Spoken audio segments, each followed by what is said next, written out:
We are looking to defeat sin, and we're doing that this week by increasing our level of awareness. Cain was invited into awareness, didn't choose it. Eve gained awareness. We don't know exactly what happened from the first part of the chapter, but by the end of the chapter, Eve had kind of recognized that she shifted from pride to humility. When you and I realize that sin can be activated by pride and anger, we're building awareness. We're seeing what's going on under the surface. B, we need to see that sin can be broken by doing what is right and good. By doing what is right and good, which is what the Bible calls obedience. Yep. Sin can be broken through obedience, deciding to do what is good. God comes to Cain and says, Cain, why are you angry? Why is your face downcast? If you do what is tov, if you do what is good, will you not be accepted? He's saying it's not a game over. Recognize right now we can toggle, we can turn and just pursue doing what is good, and you'll be fine, Cain. You'll be accepted. Your offering can meet my approval. But Cain did not accept God's invitation to awareness. He went to the field and killed his brother. When you and I figure out that good is the way evil is defeated, Romans 12:21 says, do not be overcome by evil, but overcome evil with good. Galatians chapter 6, verse 10 says, therefore, as we have opportunity, let us do good to all people, and especially those who belong to the household of believers. Thessalonians chapter 5, verse 15, 1 Thessalonians says, see that no one repays anyone evil for evil, but always seek to do what is good to one another and to everyone. Do what is good to everyone.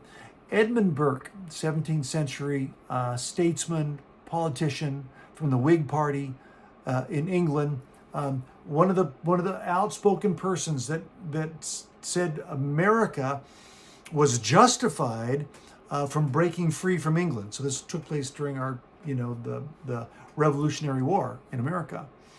Edmund Burke said, the only thing necessary for the triumph of evil is for good men to do nothing. The only thing necessary for the triumph of evil is for good men to do nothing. That's also the only thing necessary for us to be defeated by sin, is choose to abdicate. James says, he who knows to do good and doesn't do it sins. Just abdication. I'm not going to do what so much of what we want to do in empowering ourselves to be aware of how to defeat sin is to say, what am I living for? What is my passionate gift mix that I can give back to God? And what are the things that I can be involved in ministry and in life that are just good? Who could I bless today? As those things kind of start stirring inside of us, we find our vulnerability to sin going down and our attunement to God going up. Favorite passage, one of my favorite passages, Hebrews chapter 10, verse 24 says, let us consider how to spur one another on toward love and good deeds. So what was he saying? Let us consider how to spur one another on.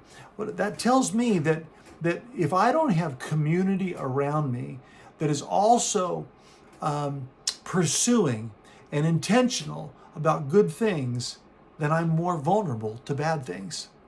Conversely, when I do have community around me that are fired up for doing good things, it empowers me to lean into that and to be less vulnerable and be more capable of defeating sin.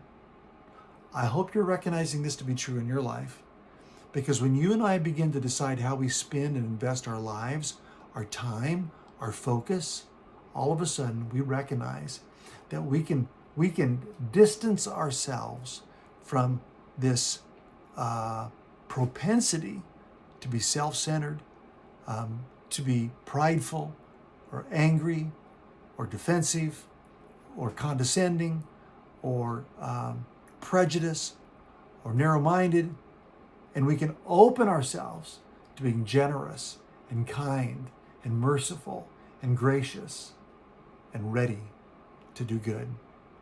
Lord Jesus, empower us today to not do what is right in our own eyes, but Lord, to seek first your kingdom and choose to join you in it, to contribute, to give, to be generous to those around us. Lord, show us simple and consistent ways to do what is right and what is good. I'll see you tomorrow. Blessings.